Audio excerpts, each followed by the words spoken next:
morning. This is Vicki Jervikis of the Greater Gainesville Chamber. I'm Director of Public Policy here, and I'm delighted this morning to welcome Daniel Fisher, one of our candidates for the school board, and he is in District 1. Am I correct about that, Daniel? Yes, okay. Just making sure, all these numbers. So Daniel's going to spend some time with us, and he's going to tell us a little about himself and about the issues that he thinks are important. So let's jump right in. All right. Well, thank you. And I am Dan Fisher. I am running for Alachua County School Board District 1. And let me tell you a little bit about me and why I'm getting into the race, which will also help you understand my passion of the reasons that and some of the answers we'll talk about later. So I went to high school in Orlando at a school, West Orange High School, the Warriors. But prior to that, we grew up in a very poor and dysfunctional home. Alcoholism and domestic violence was not rare to us. And so my mom moved us from North Carolina to Florida to live with our grandmother, hopefully in pursuit of a better life. Well, it didn't work out that well. My mom ended up being homeless for a while. So we had a lot of challenges, especially through high school. And then I will tell you the biggest lesson that I took from all of that is that when kids are trying to survive, it's really hard to focus on excellence. It's just trying to get through. And so I was no different. I was not the best student in the world. But really what was the game changer in my life is I had an uncle who had retired from the military. And so that was kind of the standard bearer of what I felt would be the way to get out. And then the high school had a junior ROTC program, which I joined. And that, again, really changed my life because it set me up to go into the military, which I did in 1985 when I graduated. I became an aircraft mechanic, and I did that for 9.5 years, enjoyed it. And the military is an incredible place. My first duty assignment was Japan. And like a lot of young men, you kind of waste your time doing knuckleheaded stuff. But you do grow up and you get this structure of discipline, and you really begin to learn where discipline and commitment and teamwork comes into play. And it was no different for me. And so then when I got to Beale up in California, that's when things really started to click for me. I started traveling a lot because of my job. I got to go to about 10 countries. And I still remember standing in front of Big Ben. And that was my epiphany moment because it was like, wow, I'm in England. And that's when I started seeing how big the world was, and everything started to change for me. So I went back to school, finished my bachelor's degree when I had 2 children and a young third. And then from there, I went back and got my master's degree from Golden Gate when I had 4 children. So it was weekends and nights, the hard way to go back to get the degree. But what I learned from that is I graduated magna cum laude in my undergrad, and I graduated with honors from my MBA. So the question is always, well, what changed, right? In high school, I'm a CD student. In college, I'm an honor student. What's the difference? Well, the difference was I matured and I had a different view of what education was. And so it's that passion that I have that really in my entire career, I've worked a lot with education. I did a lot of seminars for the young airmen. I would do it also for the community, talk to high school students a lot as I was traveling and doing my military world. And so that leads me to when I retired, we settled here in Gainesville. Being a lifelong Gator fan, it was kind of like a dream come true for me. And I started looking at the community and where I could get involved. And I started seeing the schools and the problems that we have. And I felt after I had a successful military career, 28 years, I learned a lot. I have a strong management leadership background, some other things. And I thought, why don't I just get involved and help? Because at the time, we were just needing help.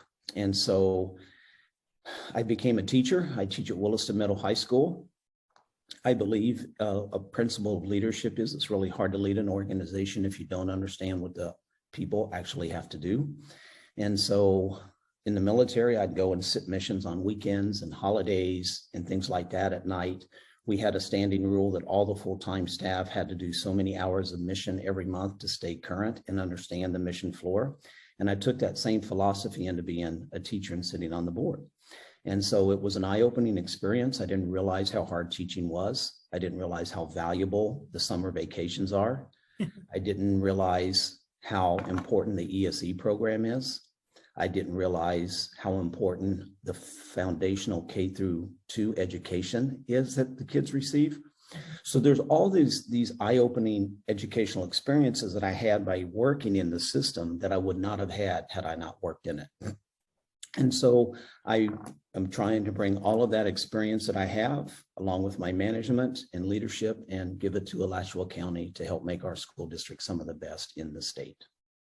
Very good. Okay, great. Well, that's a perfect lead into our questions. And that'll give you an opportunity to speak a little bit more about each of the things I think you talked about. So our first question is, what do you perceive are the 3 most important concerns facing our school district right now? All right. Well, the first one I'll tell you, and the one that I'm most passionate about, is too many of our kids are reading below grade level. And I think it's not even an accurate assessment of how our schools are doing, because we have a lot of magnet schools and the scores kind of get blended together. And it breaks my heart coming from that background, realizing that the only thing that changed in my life really was education, and seeing the world made all the difference. So when you have kids in the 3rd grade that are behind a reading level, the statistics, you just can't deny them. 90% of all of your high school dropouts struggle to read by 3rd grade. 75% or so of the kids that are behind in 3rd grade will never catch up. And then there's some other stats I won't bore you with, but suffice to say that kindergarten, 1st and 2nd grade, you cannot underscore the critical nature of that education. And I don't think Alachua County's done a good job of prioritizing that and really putting the resources where it belongs, because if we as a community can't get our students on grade level by 3rd grade, it's useless to talk magnet programs. It's useless to talk dual enrollment. It's just useless to talk it, because the door is shut, right? You don't wake up as an 8th grader and say, hey, I want to get into STEM. That starts from the early ages and the early grades, when you're good at math, or you're good at science, or you like science, or you like math. And it can happen, but by and large, those kids that go into those programs liked it at early ages and continue to enhance their skill. One example would be the Buchholz math team. I don't know if you saw it, but they were written up in the Wall Street Journal again. But that's how Fraser does it. He funnels them in. And I just think there's a lot of room for that across Alachua County. These kids love history. They love science. We just have to do a better job of laying that foundational. And it all starts with making sure they know how to read. Because if you know how to read, the world is your oyster. Absolutely. Okay. I'm sorry, that's number one. No, go ahead. Okay. Number 2 is, I will tell you, is the safety in our schools. You know, COVID had a huge issue on that. That was probably the biggest shocker I had being a teacher, was seeing the behavior problems at the 10th and the 11th grade. You know, almost to the point it drove me wanting to quit. I wouldn't have, because I committed to it, but this is tough work. And so all the other veteran teachers would say, Dan, a lot of it is just, they're coming out of COVID, you know, and I found that to be true, because by the second half of the year, a lot of them had settled down. They were starting to get into their routine. And so we've got to, all the way through, we've got to work on the safety and the behavior in class, right? Because teachers have to feel safe if they're going to be effective teachers. Students have to feel safe if they're going to be effective learners. Administration has to feel safe if they're going to be great counselors. And so you can't divorce school safety from performance. So if we have a lot of behavioral problems, that affects our academics. So again, kind of like it's useless to talk about magnets if we don't have kids. It's kind of useless to talk about a lot of improvements if we don't get the safety and the security of our schools up. And then the third thing I would tell you that I've noticed is I hear constantly how many problems the district has, how many problems, and long-term problems. And I do not sit here as a magic, wizard, but I will tell you this, the fundamental job of leadership and management is to fix problems. That's a fundamental job of it. And it's to remove barriers and marshal resources in. It's forming partnerships with the community. It's even forming partnerships with the DOE, the Florida DOE. I understand there's some contentious relationships there, but at the end of the day, that doesn't help anybody, in my opinion. Mm-hmm. Creating division and animosity only hurts accomplishing a mission. And you have been out in the real world. I have too. There's lots of times you don't have to necessarily agree with people, right? But to get the mission done, you just have to play well in the sandbox. And so Those would be my three priorities. Okay, terrific. That leads, I think, well into the second question, which is, what do you think the role of the school board is in the community? Okay, well, that's a great question. I see the school board and the superintendent. The superintendent is clearly the CEO. It's their job to execute the mission day in and day out. Well, COVID, our COVID times with our remote work. Okay.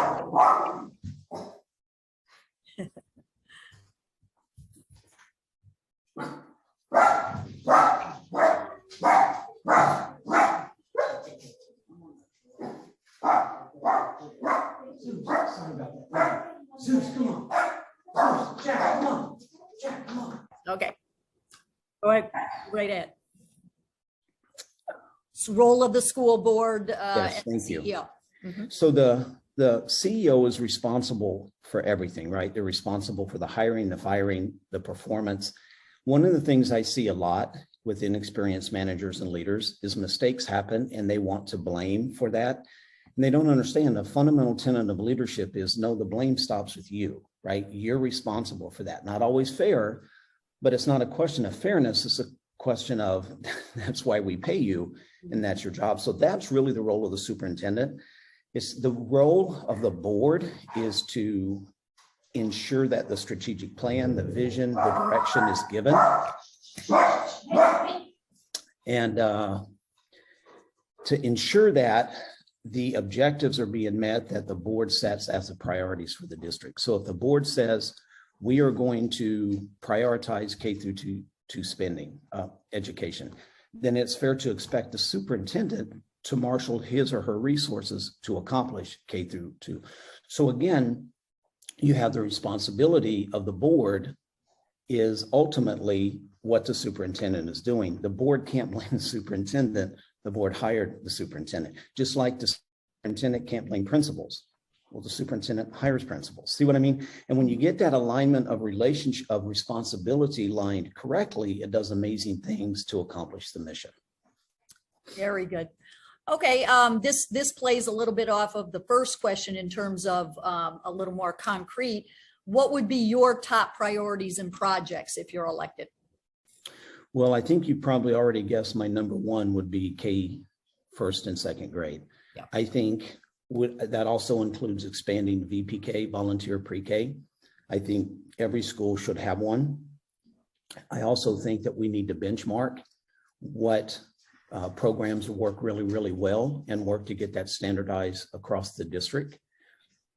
I don't think you can underestimate the value. A lot of our problems downstream, 7th, 8th, 9th, 10th, would go away if we fix the K through 2. So until we as a district prioritize that K through 2, we're just allowing more problems to go. And so that would be my number one priority. Number two, we have to fix some of these longstanding problems. The transportation issue, we've got to figure out an answer for it. And I understand nationally they're struggling. I understand statewide they're struggling. But here I'll go back to the tenet of leadership. That can never be justification for not fixing problems, right? The leadership is charged with finding solutions. And I will tell you a lot of that, I think, has to do with the culture over the last 18 months. People don't like working in Alachua County. You see that in the union surveys. And if you don't like working in an area, you certainly aren't going to recruit into that organization that you don't. And I think, see, that's one of those nuanced things that it doesn't cost any money. Create a culture that people like, they want to come to work, they like their teammates, they feel empowered, they feel engaged, they feel appreciated. They'll do the bulk of the heavy lifting recruiting for you. So we've got to create that culture and bring in problem solvers. And so that'd be my third one too, is making sure. I'm a big fan of Jim Collins, Good to Great. And I'll use his analogy of the bus. You know, there's two parts really of great organizations. There's getting the right people on the bus, and then they're getting them in the correct seat. And just because you have to move people in seats doesn't mean that they're not good talent. And it doesn't mean that just because you have to remove somebody from the bus that they're not good talent. It's just they might not fit on that bus and what you're trying to accomplish. And so for me, I think a lot of it is looking at that district staff. It grew a lot with about, I think, 12 or 13 positions. And I think it's fair to ask, what are we getting for that, right? We're looking at the department heads and making sure that it's all merit-based and that the people that are there because they're good and they're held accountable for the achievements and the fixing of problems.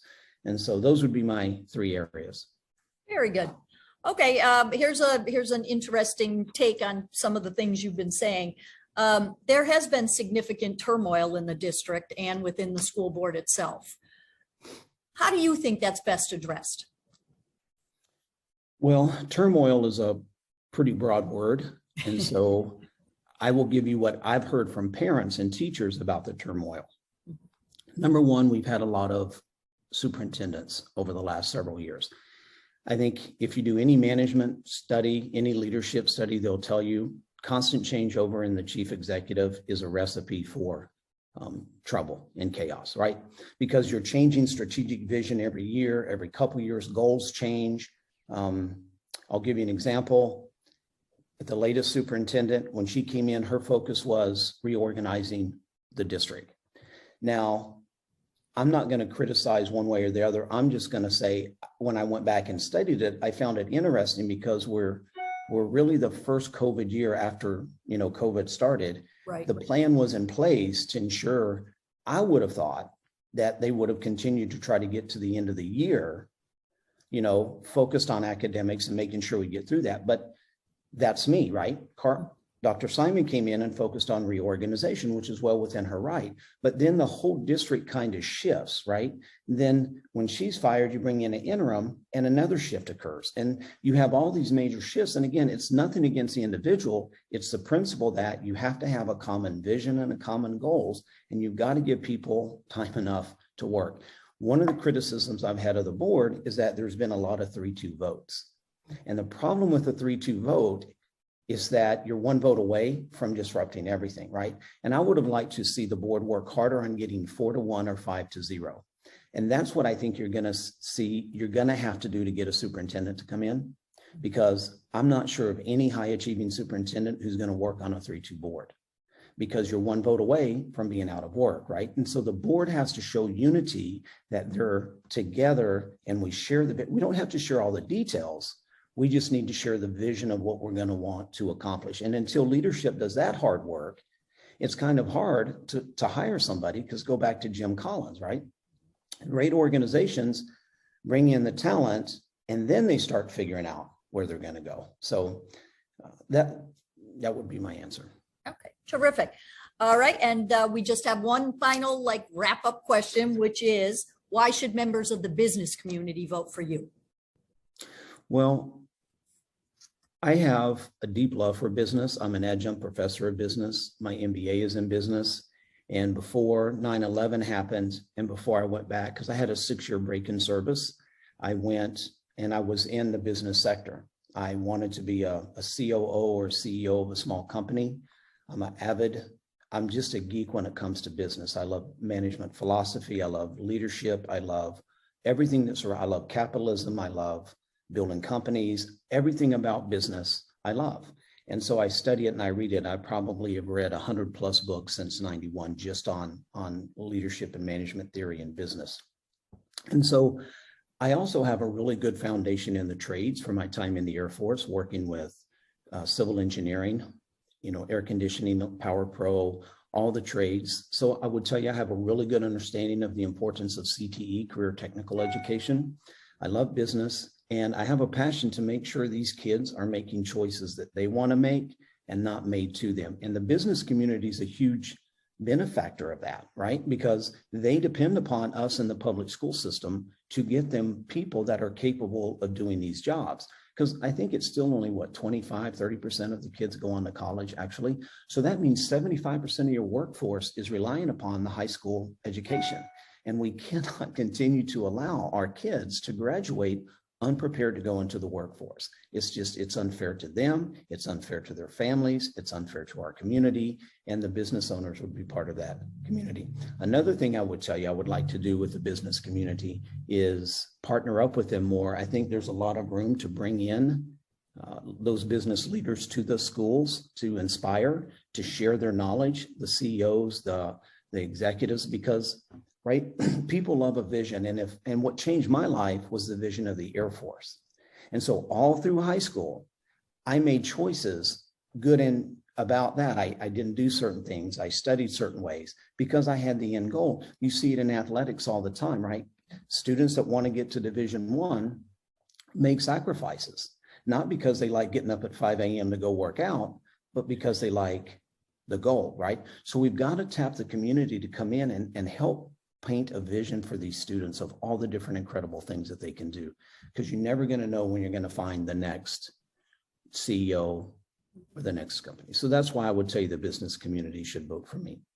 Very good. Thank you so much for your thoughtful answers. So now we have just a couple minutes, just if you have any summary thoughts or anything that you wanted to expand on, this would be your moment to close us out. All right. Well, I would encourage the community to go to my website. It's votefisher.com. It's really easy. And look at my platform, look at it in depth, look at my background and my experience. I did a lot of incredible things, worked at a lot of different high levels. So, look at my platform, look at my background, and please reach out to me. I love to engage, and again, we might not always agree 100%, but the essence of great organizations and great relationships is that you just talk about it, and we can, at the end of the day, agree to disagree, but I'm always better from learning from people who I disagree with, because I always see it differently or I get a different perspective. So that would be my encouragement. Votefisher.com, look at my platform, especially my idea of putting workers on the bus. I think it is a travesty. One thing I'm going to add, I think it's a travesty that we have not given help to the bus drivers. We have a lot of young bus drivers who are trying to manage this huge bus. A lot of them have just got their license for the first time to drive it. And yet we also are tasking them to try to manage the behavior on the bus while driving the bus. I just think that's unfair. Veteran drivers, different story, right? They've been around, they understand it. So why isn't the district funding help and assistance to be on those buses with those new drivers? They're trying to figure out their routes. Where am I dropping off? Where am I picking up? So that's just one example of where I think if you look at some of my plans, they're not that detailed, but they'll speak to some of the stuff that I would like to accomplish that up until this point, 1 minute sound bites has been really hard to dive in depth with some of the stuff we'd like to change. And other than that, if you see me out and about, I invite you to come out and meet me face to face. Again, I would love to meet you and hear your story. I'm a school of Stephen Covey, so I believe you seek first to understand, then to be understood. So I try to listen twice as much as I talk, and I really want to hear your stories, the successes, so that I can better understand what our district is struggling with and how I can help it by leading it into excellence. All right. Thank you so much, Dan. Just a reminder to everyone that the primary is Tuesday, August 23rd. We at the Chamber are very invested in making sure everyone gets out, gets educated, and votes for the candidates of their choice. So we look forward to seeing you out there on August 23rd. Thanks again, Dan. We'll see you out on the campaign trail. Best of luck for the rest of your campaign. Thank you so much. Have a good day.